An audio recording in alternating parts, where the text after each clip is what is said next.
വെഞ്ഞാറമൂട് കൂട്ടക്കൊലപാതകത്തിൽ നമ്മളെ അഫ്ഫാൻ ജയിലിൽ നല്ല നടപ്പ് തുടങ്ങിയിരിക്കുന്നു.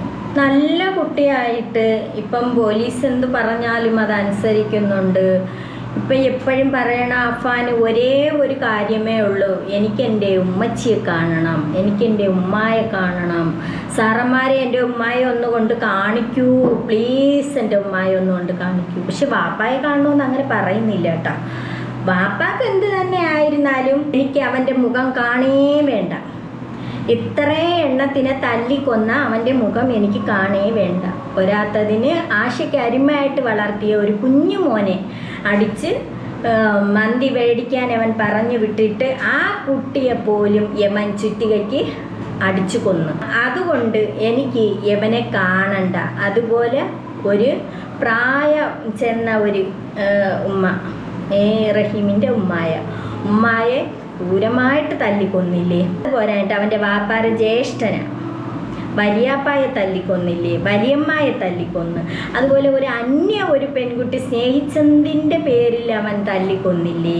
ഇത് ഇത്രയും പേരെ കൊന്നിട്ട് ഈ 5 എണ്ണത്തിനെ കൊന്നിട്ട് 6ാമത്തത് മരിച്ചില്ല. ഉമ്മായെ വെറുതെ വിട്ടു. അതെന്ത് കാരണമാണെന്ന് അറിയാൻ വയ്യ. ക്രൂരമായിട്ട് തന്നെയാണ് അടിച്ചത്. തലയടിച്ച് അടിച്ചതിന് ശേഷം ബോധം കെട്ട് വീണ് അപ്പോഴത്തേക്ക് പുള്ളിക്കാരൻ വിചാരിച്ച് മരിച്ചിട്ടുണ്ട് എന്ന് വിചാരിച്ച് കതവും പൂട്ടി പോയാണ് ബാക്കിയുള്ളവരെയൊക്കെ തല്ലിക്കൊന്നത്. നിമിഷങ്ങൾക്കകം മണിക്കൂറുകൾക്കിടയിൽ പോയി ഓരോരുത്തരെ ചുറ്റികയ്ക്ക് അടിച്ചു കൊന്നു. ഇപ്പം പറയണ എന്തോന്നാണ്, ജയിലിനകത്ത് അവന് തറയിൽ കിടക്കാൻ വയ്യ, കട്ടിൽ വേണം, പിന്നെ ഫുഡ്. ഇപ്പം വേറുള്ള ഫുഡൊന്നും വേണ്ട, പോലീസ് അപ്പോഴപ്പോഴും എത്തിക്കുന്നുണ്ട് കേട്ടോ. എന്നാലും നല്ല ഇതത്തിന് കൊടുക്കുകയും ചെയ്യും. അങ്ങനെ അങ്ങ് എത്തിച്ചു കൊടുത്താലും പോരല്ലോ, നല്ല ഇതത്തിന് കിട്ടും. എന്തായാലും കിട്ടാതിരിക്കൂലല്ലോ. പുള്ളിക്കാരെ എല്ലാം പറഞ്ഞ് തെളിവെടുപ്പിനിടയിൽ എല്ലാ കാര്യങ്ങളും പറഞ്ഞ് കൊന്നെന്നുള്ള കാര്യങ്ങൾ, അവനാണ് കൊന്നതെന്ന് എല്ലാ തെളിവുകളും പറഞ്ഞ് പോലീസ് സ്റ്റേഷനിൽ ഹാജരായി. എലിവിഷം കഴിച്ചെന്ന് പറഞ്ഞ്, പക്ഷേ ഒരുപാടൊന്നും കഴിച്ചില്ല, ഇച്ചിരിക്കൂല. ഇതെന്ത് പെപ്സിയാ അങ്ങനെ എന്തോ സാധനത്തിലാണ് കണ്ട ഒരു ശക്കല ഇട്ട്, അല്ലാതെ കഴിക്കുകയൊന്നുമില്ല. ഇനി എലിവിഷം ചാവൂല എന്നറിയാം. പല പ്രാവശ്യവും കഴിച്ചിട്ടുണ്ട്. ഉമ്മ പൈസ കടം വാങ്ങിച്ച് ബൈക്കൊക്കെ വാങ്ങിക്കണം എന്ന് പറഞ്ഞപ്പോൾ തന്നെ ബൈക്കൊക്കെ വാങ്ങിച്ച് എനിക്കിപ്പോൾ കടം വാങ്ങിക്കാൻ പൈസ പോയി ചോദിക്കാൻ വയ്യ എന്ന് പറയുമ്പോഴത്തേക്ക് അപ്പോഴും ഇവൻ്റെ ഭീഷണി, ഞാൻ എലിവിഷം കഴിക്കും. അങ്ങനെ അഭിനയമൊക്കെ കാണിച്ചിട്ടുണ്ട്. അങ്ങനെയൊക്കെ ആയി ഉമ്മ പേടിച്ചിട്ട് പൈസയൊക്കെ മേടിച്ചു കൊടുത്ത് ഓരോരുത്തരെ പോയി മേടിച്ചു കൊടുത്ത് അവരെ എല്ലാവരെയൊക്കെ തല്ലിക്കൊന്നു. അപ്പം ഇനി ജീവിതത്തിൽ സ്വസ്ഥതയാണ് വേണ്ടിയത് എന്ന് പറഞ്ഞാൽ ഒരുവിധപ്പെട്ട ആളുകളെയൊക്കെ കൊന്നു കഴിഞ്ഞ്. അപ്പം ഇനിയും ഉണ്ട്, ലിസ്റ്റിലുണ്ട്. ഇനിയും ആരോ ഇതുപോലെ പൈസ മരിക്കണേൻ്റെ എല്ലെണ്ണത്തിനെയും തല്ലിക്കൊല്ലണേൻ്റെ തലേ ദിവസം പോയി ഉമ്മായി മോനും കൂടെ പൈസ ചോദിച്ചിട്ടൊന്നും കൊടുത്തില്ല. ആ ഉമ്മായി മോളെ ഇനി കൊല്ലണമെന്നുണ്ട്. പിന്നെ പുള്ളിക്കാരൻ എന്തോന്ന് ചെയ്ത് എല്ലാവരെയും തല്ലിക്കൊന്നതിന് ശേഷം ഗ്യാസ് ഓണാക്കിയിട്ടതിൻ്റെ കാര്യം എന്താണെന്ന് അറിയണ്ടേ. വാപ്പ ഇനി നാട്ടിൽ വന്നാലും ജീവിക്കരുത്, വാപ്പ അങ്ങനെ സ്വസ്ഥയായിട്ട് വീട്ടിൽ കഴിയരുത് എന്ന് പറഞ്ഞാൽ വീട് 2 നില വീടൊക്കെയാണ് കേട്ടോ, നല്ല വലിയ വീടൊക്കെയാണ്.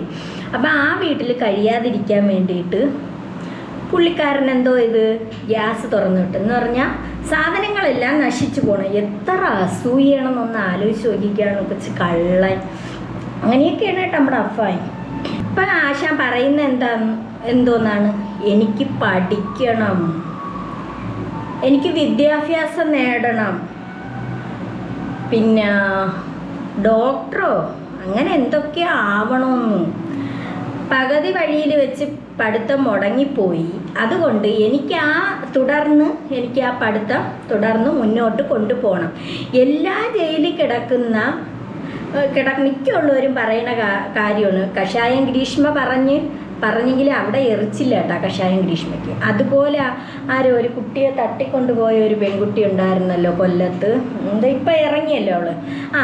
അവൾക്കും ഇതുപോലെ അവളും പറഞ്ഞ ഒരേ ഒരു കാരണം, എനിക്ക് തുടർ വിദ്യാഭ്യാസം ചെയ്യണം എന്ന് പറഞ്ഞ് അവൾ അവിടെ നിന്ന് ഇറങ്ങിയതിന് ശേഷം എന്താണ് അവൾ ചെയ്തത്? അവൾ പത്മനാഭസ്വാമി ക്ഷേത്രത്തിൻ്റെ ഭാഗത്തൊക്കെ പോയിട്ട് റീൽസുകൾ ചെയ്യുന്നുണ്ട്. അവൾ യൂട്യൂബ് ചാനലൊക്കെ അങ്ങോട്ട് കണ്ടിന്യൂസ് ആയിട്ട് വീഡിയോസുകളൊക്കെ ഇട്ട് അവൾ അങ്ങനെ ചാനൽ മുമ്പോട്ട് കൊണ്ടുപോകണം. ആ ഭാഗത്തോട്ടൊന്നും പോവരുത് എന്ന് പറഞ്ഞിട്ടുണ്ട്. പക്ഷേ ഇവള് കറക്കും. അനുപമ കുട്ടിയെ തട്ടിക്കൊണ്ടുപോയ അച്ഛനും അമ്മയും ജയിലിലാണ്. അമ്മയെ വിട്ടില്ലെന്ന് തോന്നുന്നു, അച്ഛനും അമ്മയും ജയിലിലാണ്. അങ്ങനെയൊക്കെ ഒരു ഇതൊക്കെ ഉണ്ടായല്ലോ ഒരു പ്രശ്നം. അപ്പം അതുപോലെ ഓരോരുത്തരും പറയണം. അപ്പം നോക്കുമ്പം അവളും ഇറങ്ങി, ഈ അനുപമ എന്ന് പറയുന്ന പെണ്ണും ഇറങ്ങി ജയിലിൽ നിന്ന്. അത് നിയമ വിദ്യാർത്ഥിയാണ്. അവൾ LLB അങ്ങോട്ടേന് പഠിക്കണം, വേറെ എവിടെ പോയി പഠിക്കണമെന്നൊക്കെ പറഞ്ഞിട്ട് ഇപ്പോൾ ഇവിടെ റീൽസൊക്കെ ചെയ്ത് നടക്കുന്നുണ്ട് ആൾ. ഈ ആശാൻ്റെ ഉദ്ദേശവും ഇതായിരിക്കും, ഇതാണ് എന്ന് 100% ഉറപ്പുണ്ട്. അപ്പോൾ ഓരോരുത്തരും പറയണത് 20 എണ്ണത്തിനും കൊന്നിട്ട് ചെന്നാലും പറയണം എനിക്ക് പഠിക്കണം, വേറെ ഒന്ന് ഭ്രാന്താഭിനയിച്ച് പിന്നെ ഉമ്മച്ചിയെ കാണണമെന്ന് പറഞ്ഞ് അങ്ങനെ ഒരുപാട് കാര്യങ്ങളൊക്കെ അഭിനയിച്ച് ബോധക്ഷയം വന്ന് വീണ് ഇതെല്ലാം ചെയ്തിട്ടും പോലീസ് തെളിവുകളെല്ലാം ശക്തിയായ രീതിക്ക് തന്നെ തെളിവുകളെല്ലാം ശേഖരിച്ച് കോടതിയിൽ ഹാജരാക്കി. അപ്പോഴേ അതുകൊണ്ട് അത് ഇച്ചിരി ബുദ്ധിമുട്ടാണ്. കുറച്ച് നാളൊക്കെ അങ്ങനെ കിടക്കേണ്ടി. 1, 2 ഒന്നും അല്ലല്ലോ, 5 എണ്ണത്തിനല്ലേ തല്ലി കൊന്നിരിക്കണം. ഈ കേൾക്കണവർക്ക് തോന്നും അവൻ പാവം. അത് ചിലരുണ്ട് കേട്ടോ അങ്ങനെയൊക്കെ ചിന്തിക്കണത്. അത്രയ്ക്ക് ക്രൂരമായിട്ട് അടിച്ച് കൊല്ലണമെങ്കിൽ ഒന്ന് ചിന്തിച്ച് നോക്കണം. ആ മൈൻഡ് എത്രത്തോളം അവന് ഒരു ക്രിമിനൽ മൈൻഡാണ്. അവൻ കഞ്ചാവ് അടിക്കൂല എന്ന് പറയണ്, വേറെ ദുശീലങ്ങളൊന്നുമില്ല, അങ്ങനത്തെ ഒരാളാണ്. എപ്പോഴും വീട്ടിനകത്ത് കാണും, പക്ഷെ രാത്രി സമയങ്ങളിൽ മാത്രമേ വെളിയിൽ പോകൂ എന്നൊക്കെ പറയണായിട്ട്. അപ്പം ആളിന് ഇനിയിപ്പോൾ പഠിക്കണമെന്ന്, ജോലി മേടിക്കണ്ടേ, പെട്ടെന്ന് പഠിച്ച് മുടങ്ങിക്കിടക്കുന്ന പഠിത്തമില്ലേ, അപ്പോൾ പിന്നെ അതെന്തായാലും പഠിക്കണം. പിന്നെ പഠിക്കാതിരുന്നാൽ പറ്റുമോ? പുള്ളിക്കാരൻ എത്ര +2 വരെ എങ്ങനെ പോയെന്ന് തോന്നുന്നു. അങ്ങനെ എത്രയെങ്ങനെയൊക്കെ ആയിരിക്കും. എന്നിട്ട് ഇത്രയും നാൾ പഠിക്കണ്ടായിരുന്നു. കുട്ടിയങ്ങ് അലഞ്ഞു തിരിഞ്ഞു ആഡംബരമായിട്ട് അങ്ങ് കഴിഞ്ഞ്, ആഡംബര ജീവിതമായിട്ട് അങ്ങ് കഴിഞ്ഞിട്ട് ഇപ്പം പറയുന്നു പഠിക്കണമെന്ന്. അതെന്തോ അടവല്ലേ പറഞ്ഞാൽ ഇറക്കി വിടാനുള്ള, ജയിലിൽ നിന്ന് പുള്ളിക്കാരന് ഇറങ്ങാനുള്ള അടവ്. ഇനിയിപ്പോൾ കോടതിയിൽ പറയും എൻ്റെ വിദ്യാഭ്യാസം മുടങ്ങി, എനിക്ക് തുടർന്ന് പഠിക്കണം, എനിക്ക് ജോലി വാങ്ങിക്കണം. ഇതാണ് എല്ലാവരെയും അടവ്.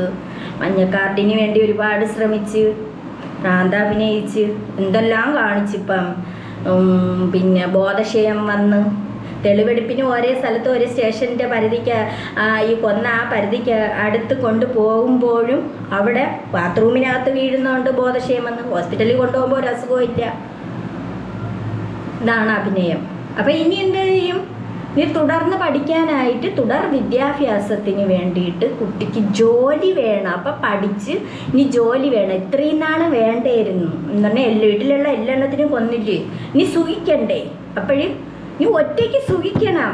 അതിന് വേണ്ടിയിട്ട് ഇനിയിപ്പം പഠിക്കണമെന്നുള്ള ഒരടവിൽ പറഞ്ഞിരിക്കുകയാണ്. ഇതിപ്പോൾ യമൻ കൊന്നെന്നുള്ള തെളിവെന്ന് പറയാൻ യമൻ ഇതിപ്പോൾ തെളിവ് ഇവൻ കൊല്ലണത് ആരും കണ്ടില്ല. ആള് അവിടെ സ്റ്റേഷനിൽ പറഞ്ഞു, എല്ലാ തെളിവെടുപ്പ് നടത്തിയ സമയത്തും എല്ലാം പറഞ്ഞിട്ടുണ്ട്, കൊന്ന കാര്യങ്ങളെല്ലാം വിശദീകരിച്ച്. എങ്കിലും കൊല്ലണത് ആരും കണ്ടിട്ടില്ല. പിന്നെ തെളിവെന്ന് പറഞ്ഞാൽ ചുറ്റിക വാങ്ങിച്ചെടുത്ത്, മുളക് പൊടി വാങ്ങിച്ചെടുത്ത്, ബാഗ് വാങ്ങിച്ചെടുത്ത്, അങ്ങനെ ഓരോ കടകളിലും ചെന്ന് വാങ്ങിച്ചതായിട്ട് അവിടെയൊക്കെ അതിൻ്റെ CCTV എല്ലാം കാണുമല്ലോ. അങ്ങനെയൊക്കെയുള്ള തെളിവുകളും അത് ആ കട ഉടമ പറയണതും അങ്ങനെയൊക്കെയുള്ള തെളിവുകൾ മാത്രമാണ് ഉള്ളത്. പിന്നെ ഉമ്മ പറയണത്, ഉമ്മ ആദ്യമൊക്കെ കട്ടിലിൽ നിന്ന് വീണെന്നാണ് പറഞ്ഞത്. മോനെ രക്ഷിക്കാൻ നോക്കി ഉമ്മ, ഓർമ്മയൊക്കെ ഉണ്ടായിരുന്നു, നല്ല ഓർമ്മയോടുകൂടി തന്നെ ഉമ്മ പറഞ്ഞത് കട്ടിലിൽ നിന്ന് വീണതാണ്. പോലീസിൻ്റെ അടുത്തും പറഞ്ഞ് അവസാനം നമ്മൾ ശ്രീകണ്ഠൻ നായർ സാറ് വന്നിട്ട് വീട് വെച്ച് കൊടുക്കാമെന്ന് പറഞ്ഞ് അന്ന് വൈകിട്ട്, അന്ന് ശ്രീകണ്ഠൻ നായർ സാറാണ് പറഞ്ഞത് ഇതുപോലെ പോലീസ് വരുമ്പോൾ ഉള്ളതുപോലെ പറയണമെന്ന്. ഇപ്പോൾ പറയാമെന്ന് പറഞ്ഞ് അന്ന് വൈകിട്ട് അഫാൻ്റെ വാപ്പ തന്നെ പറഞ്ഞു, നീ പറയണം, പറയാതിരുന്നാൽ ശരിയാവൂല. ഒരു മോൻ നഷ്ടപ്പെട്ട്, ഇനി അടുത്ത മോൻ എന്തായാലും ജയിലിൽ നിന്ന് ഇറങ്ങും എന്നുള്ള ഒരു ഇതുകൊണ്ട് നീ പറയാതിരിക്കട്ടെ, ഉള്ള സത്യം പറയുമെന്ന് പറഞ്ഞപ്പോൾ തുറന്ന് പറയേണ്ടി വന്ന് പറഞ്ഞു ഇതുപോലെ സത്യവും വായു മൂക്കുമൊക്കെ കൂട്ടിക്കെട്ടി അഫാനാണ് എന്നെ ചെയ്തത്. അപ്പം അത് അറിഞ്ഞുകൂടിയിരുന്ന അറിയായിരുന്നു മോനെ രക്ഷിക്കാൻ വേണ്ടി. അത് മിക്കുള്ള മാതാവും അങ്ങനെയാണ് ചെയ്യുന്നത് പറയും. എന്നാലും ഇത്രയും കുറ്റം ചെയ്ത ഒരു ക്രൂരനായ ഒരുത്തനെ സംരക്ഷിക്കേണ്ട ഒരു കാര്യവും ഇല്ല. എങ്കിൽ ആളുകൾ പറയും നിങ്ങളെയൊക്കെ വീടുകളിലാണ് ഇങ്ങനെ സംഭവിച്ചാൽ അപ്പോഴേ പിടിച്ചങ്ങ് പോലീസിൽ ഏൽപ്പിക്കും. നമ്മളെയൊക്കെ വീടുകളിലാണ് ഇങ്ങനെ സംഭവിച്ചു കഴിഞ്ഞാൽ ഒരു ചെറിയ ഒരു സൂചനയെങ്കിലും എന്തെങ്കിലും കിട്ടണം അപ്പോഴേ പോലീസിനെയാണ് അറിയിക്കണത്, വെറും വാക്കല്ല. അങ്ങനെ വേണം ചെയ്യാനുള്ളത്. യവൻ എന്തോന്ന് വിചാരിച്ച് കളിയെന്ന് വിചാരിച്ചാ ഇത് ഇത്രയും എണ്ണത്തിന് ആ ഒരു പെൺകുട്ടിയെ കൊന്നതിൻ്റെ ആ രംഗം കണ്ടാൽ നമ്മൾ സഹിക്കൂല. കണ്ണ് ഒരു സ്ഥലത്തോട്ട് ചൂന്ന് പോയിരിക്കുന്നു, മൂക്ക് മൊത്തത്തിൽ തകർന്ന്, മുഖം എന്താണെന്ന് പോലും ആ കുട്ടി അറിയാൻ വയ്യാതെ വികൃത കോലത്തിലാക്കി വെച്ച്. അവൻ പറയണെന്തരാണ്, ഞാൻ ഇനി എല്ലാവരും ഉമ്മായി എല്ലാവരും പോയി, ഇനി ഈ പെൺകുട്ടി പറഞ്ഞു ഇനി നമ്മൾ എങ്ങനെ ജീവിക്കുമെന്ന്. അതല്ല സത്യം. ഈ പെൺകുട്ടിയുടെ അടുത്ത് പോയി അവൻ പല പ്രാവശ്യവും പണം വാങ്ങിച്ചിട്ടുണ്ട്, സ്വർണം വാങ്ങിച്ചിട്ടുണ്ട്. അപ്പം ഈ മാലയ്ക്ക് പകരം ഈ ഫർസാനയുടെ വീട്ടുകാർ കാണാൻ വേണ്ടിയിട്ട് ഇവൻ മേടിച്ച മാലയ്ക്ക് പകരമായിട്ട് അതേപോലത്തെ ഒരു മാല കഴുത്തിലിടുകയും, പക്ഷെ വീട്ടുകാരറിയുന്നില്ല ഇവൾ ഊരിക്കൊടുത്തത്. എന്നിട്ട് ഇത് കുറച്ച് നാൾ കഴിഞ്ഞപ്പം പണയം എടുത്ത് തരാനായിട്ട് ആവശ്യപ്പെട്ടപ്പോൾ നീ മാല എടുത്ത് തരാനായിട്ട് നിനക്ക് ഇതാണാ വലുതെന്ന് ചോദിച്ചും കൊണ്ടാണ് ഈ കുട്ടിയെ കൊന്നത്. ഇതാണ് അതിൻ്റെ ഇടയിലുള്ള സത്യം. അല്ലാതെ അവൻ വേറൊന്നും കൊണ്ടല്ല, തന്ത്രപൂർവ്വമാണ് അവൻ്റെ വീട്ടിൽ വരുത്തിയത്. ഇപ്പം യവന് പഠിക്കണമെന്ന് പറയുന്നത്, ഞാൻ ചോദിക്കട്ടെ, യവന് പഠിക്കണമെന്ന് പറയണത് ആ ഒരു പെൺകുട്ടി എന്ത് വിദ്യാഭ്യാസമുള്ള ഒരു പെൺകുട്ടിയായിരുന്നു? അതിന് പഠിക്കേണ്ടിയിരുന്ന യവൻ എന്തിനാ അതിനെ തല്ലിക്കൊന്ന്? അതിൻ്റെ ഉമ്മായും വാപ്പായും സഹിക്കുമോ? യവനിപ്പം പഠിക്കണം, യവന് തുടർന്ന് വിദ്യാഭ്യാസം വേണം, ജോലി വാങ്ങിക്കണം, യവന് ഡോക്ടർ എടുക്കണമെന്നോ വേറെ എന്തൊക്കെയോ കളക്ടർ ആവണമെന്നോ യവന് എന്തൊക്കെ ആയിട്ട് ജോലി വേണമെന്നും പറഞ്ഞുകൊണ്ട് അവൻ നടക്കണ്. ആ ഒരു പെൺകുട്ടി നല്ല വിദ്യാഭ്യാസം ഉള്ളതായിരുന്നു, ആ ഒരു മോളായിരുന്നു. അതിൻ്റെ ഇളയതൊരു കുഞ്ഞ് അനിയനായിരുന്നു അതിൻ്റെ ഇളയത്. അതിൻ്റെ പ്രതീക്ഷയായിരുന്നു ആ പെൺകുട്ടിയുടെ വീട്ടിൽ, അതിൻ്റെ ഉമ്മാക്കും വാപ്പാക്കും. നിനക്ക് പഠിക്കണം, നിനക്ക് ജോലി വാങ്ങിക്കണം, എങ്ങനെയെങ്കിലും ജയിലിൽ, ഇനി അടുത്ത ഉദ്ദേശമാണ് ജയിലിൽ നിന്ന് ഇറങ്ങാനുള്ള. ശിക്ഷ കിട്ടാതിരിക്കാൻ വേണ്ടിയിട്ടുള്ള യവൻ്റെ അടവാണ്. നല്ല അഭിനയമുണ്ട്. ഇനി ഒരു ബാഗൊക്കെ അങ്ങോട്ട് വാങ്ങിച്ച് എൻ്റെ അഫാൻകുട്ടി ബാഗൊക്കെ മുതുകത്ത് തൂക്കി നമ്മൾ പോവും. മഴയത്ത് കുടയൊക്കെ പിടിച്ച് പോകണം. എൻ്റെ പൊന്നോ, നല്ല അഭിനയം കേട്ടാ ഇറങ്ങാൻ. ആ വാപ്പാക്കെല്ലാം മനസ്സിലായി അവൻ്റെ അടവുകളെല്ലാം അവൻ്റെ അടവുകളാണെന്ന്. കുറേ കമൻറ്റോളികളുണ്ടല്ല ഈ കൊലക്കുറ്റത്തിൽ കൂട്ടി നിൽക്കുന്ന കുറേ കമൻറ്റോളികൾ. ഇപ്പം 10 എണ്ണത്തിനെ കൊന്നാലും 100 എണ്ണത്തിനെ കൊന്നാലും ഈ കൊലയാളിയൊക്കെ കൂട്ടി നിൽക്കണ ഈ സാധനങ്ങളെയൊക്കെ എന്തോന്ന് ചെയ്യണം? ആ കിളവിയെ ഇത്ര 95 വയസ്സായി, ഇത്രയും നാൾ വരെ അവർ ജീവിച്ചിരുന്നു. അവര് പെറ്റുപോറ്റി വളർത്തിയ മോൻ്റെ കൈ കൊണ്ട് തന്നെ അത് മരിക്കേണ്ട അവസ്ഥ വന്നല്ലോ എന്ന് ഓർമ്മിക്കുമ്പോഴത്തേക്കാണ് അതിലും കഷ്ടം. അതുപോലെ പെരുന്നാൾ ആഘോഷിക്കാൻ പറ്റിയ ഈ വഞ്ചകനെ കാരണം, ഈ കൊലയാളിയെ കാരണം ആ വീട്ടുകാർക്ക് ആർക്കെങ്കിലും പെരുന്നാൾ ആഘോഷിക്കാൻ പറ്റുക? ഈ ലത്തീഫെന്ന് പറയണ ഇവൻ്റെ വാപ്പാര ചേട്ടൻ, ആ വാപ്പാര ചേട്ടനും വൈഫും അവർക്ക് 2 പെൺമക്കളാങ്ങണ്ടേനു. കഷ്ടം തന്നെ. അവർക്കൊക്കെ ആ ഉമ്മായും വാപ്പായും അവർ ഒരുമിച്ചുള്ള പെരുന്നാളൊക്കെ എന്ത് ആഗ്രഹിച്ച് കാണും? ഒന്ന് ആലോചിച്ച് നോക്കണം. അതുപോലെ ഈ ഫർസാനയുടെ വീട്ടിൽ ആ ഉമ്മാക്കും വാപ്പാക്കും ആ സഹോദരന് എന്ത് വിഷമം കാണും? ഒരു പെരുന്നാൾ വന്നിട്ട് അത് ആഘോഷിക്കാൻ പോലും ഈ മോളില്ല. ആ രംഗം ഒന്ന് ആലോചിച്ച് നോക്കണം. നിനക്ക് പഠിക്കണമല്ലേ, നിനക്ക് പഠിക്കണം, നിനക്ക് ജോലി വാങ്ങിക്കണം, കൊച്ചു കൊള്ളാം, നിനക്ക് ജോലി തരും. ജോലി നീ പഠിച്ചു കഴിഞ്ഞാൽ സർക്കാർ നിനക്ക് ജോലി തരും. നീ വിഷമിക്കണ്ട കേട്ടാ, ഫനേ വിഷമിക്കല്ലേ കുട്ടാ മോനെ. എനിക്ക് ജോലി നല്ലതുപോലെ ചെന്ന് പഠിച്ച് നല്ല വിജയത്തിലെത്തിയിട്ട് ഇവിടെ ജോലി കിട്ടാത്തവരുണ്ട് പഠിച്ചിട്ട്. ഞാൻ പാച്ചാൻ പോണു. ഇനി അങ്ങ് പാപ്പിച്ചു കൊടുത്താലും മതി. നീ എന്തേലും പഠിക്കാൻ പോണു? ഇനി അടുത്തത് ലിസ്റ്റിൽ കുറച്ചുകൂടെ ഉണ്ടല്ലേ നിനക്ക്? ലിസ്റ്റിൽ കുറച്ചുകൂടെ ഉണ്ടെന്ന് നീ പോലീസിൻ്റെ അടുത്ത് പറഞ്ഞല്ലോ. നീ അവിടെ പറഞ്ഞല്ലോ നിനക്ക് ലിസ്റ്റിൽ ഇനിയും ഉണ്ട്. ഞാൻ ചെന്ന് പൈസ ചോദിച്ചെടുത്ത് ഉമ്മായെയും മോളെയും കൊല്ലണം. അതുപോലെ എന്തേലും ഒരു മാധ്യമത്തിൻ്റെ മുന്നിലങ്ങണ്ട വന്ന് പറഞ്ഞ ഒരു മാമ ഉണ്ടെന്നോ? അതുപോലെ ഒരുപാട് പേരുണ്ടല്ലേ ലിസ്റ്റിൽ. ആദ്യം നിൻ്റെ മണ്ടയ്ക്കാണ് തരാനുള്ളത്, ആദ്യം നിന്നെയാണ് തീർക്കാനുള്ളത്. ഈ കൂട്ടുനിന്ന തള്ളയ്ക്കും കൊടുക്കണം. തള്ളയ്ക്ക് എല്ലാ കാര്യങ്ങളും അറിയാം. തള്ള മോനെ പാഴിക്കളഞ്ഞിട്ട് എല്ലായിടത്തും മക്കളുണ്ട് എന്നും പറഞ്ഞുകൊണ്ട് ഉള്ള കൂത്തിനൊത്ത് ആടും. അതാ ഒരു പാവപ്പെട്ട മനുഷ്യനാണ് ഈ റഹീം എന്ന് പറയുന്നത്, ഒരു പാവ മനുഷ്യൻ. ആ മനുഷ്യൻ ഗൾഫിൽ പോയി കിടന്ന് കഷ്ടപ്പെട്ടു, ഒരു ദുശീലം എന്ന് പറഞ്ഞില്ലാത്ത മനുഷ്യൻ. ഈ ഭാര്യയ്ക്കും മക്കൾക്കും വേണ്ടിയിട്ട് ജീവിച്ച ഒരു മനുഷ്യൻ്റെ ഇടയ്ക്ക് ബിസിനസ്സിൽ തകർച്ച വന്നു. ഒരു കൂട്ടാവട്ടെ ആളിന് അങ്ങനെ ഒന്നും ഇല്ലാത്തൊരു മനുഷ്യൻ. ആ ബിസിനസ്സിൽ തകർച്ച വന്നപ്പോൾ അത് പൈസ കുറച്ച് അയക്കാൻ പറ്റാത്തൊരു സാഹചര്യം ആയിപ്പോയി. അതിൻ്റെ പേരിലാണ് കുറച്ച് നാൾ ഒത്തിരി എന്നാലും വീട്ടിൽ പൈസ അയക്കുമായിരുന്നു. ലോണിനായിരുന്നാലും ആൾ പറയുന്നുണ്ട്, ലോണിനായിരുന്നാലും ഞാൻ അയക്കുമായിരുന്നു, ഞാൻ ഒരുപാട് പൈസ അയച്ചിട്ടുണ്ട്. ഇപ്പം കുറച്ച് നാളുകൊണ്ട് എനിക്ക് അങ്ങനെ അയക്കാൻ പറ്റാത്ത സാഹചര്യം ആയപ്പോഴും ഉമ്മച്ചി മോനും കൂടെ ലക്ഷക്കണക്കിന് മോന് 1.5 ലക്ഷം രൂപയുടെ ബൈക്ക്, പിന്നെ അല്ലാതെ ഒരു ബൈക്ക്, പിന്നെ അത് കഴിഞ്ഞിട്ട് എന്തോ കാറൊക്കെ വിറ്റാന്തോ ആർക്കറിയാൻ കൊണ്ടുവന്ന് പണയത്തിലൊക്കെ വെച്ചായിരിക്കും. യോ എൻ്റെ പൊന്നഫാനെ, നീ അവിടെ എങ്ങാനും കേടേ. ഇപ്പം അവന് സമാധാനം, അതാണ് പറയണത്. എനിക്കിപ്പോൾ എല്ലാവരെയും കൊന്നു കഴിഞ്ഞപ്പോൾ എനിക്ക് സമാധാനമുണ്ട്. എനിക്ക് ജയിലിനകത്ത് നല്ല ഫുഡൊക്കെ കിട്ടുമല്ലോ, തൊള്ള നിറച്ച് തിന്നാൻ, വയറ് നിറച്ച് തിന്നാൻ നല്ല ഫുഡൊക്കെ കിട്ടുമല്ലോ.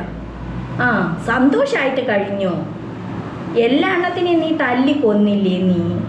ഇപ്പം നിനക്ക് പഠിക്കണം, നിനക്ക് ജോലി വേണം അല്ലേ? നിനക്ക് എങ്ങനെയെങ്കിലും എത്രയും പെട്ടെന്ന് നിനക്ക് ഇനി ചാടി വരണം. ഭ്രാന്ത് അഭിനയിച്ചിട്ട് പറ്റിയില്ലേ? നിന്നെ കൊണ്ടുപോയില്ലേ, മെൻ്റൽ ഹോസ്പിറ്റലിൽ കൊണ്ടുപോയില്ലെന്ന് തോന്നണം. അതുകൊണ്ടൊക്കെ ആയിരിക്കും. എന്തായാലും കൊള്ളാം, ജോലിയൊക്കെ കുട്ടി വാങ്ങിയിരും. നല്ലതുപോലെ ജോലിയൊക്കെ വാങ്ങിച്ച് നല്ല ഉയരങ്ങളിലെത്തണേ പൊന്നു മോനെ.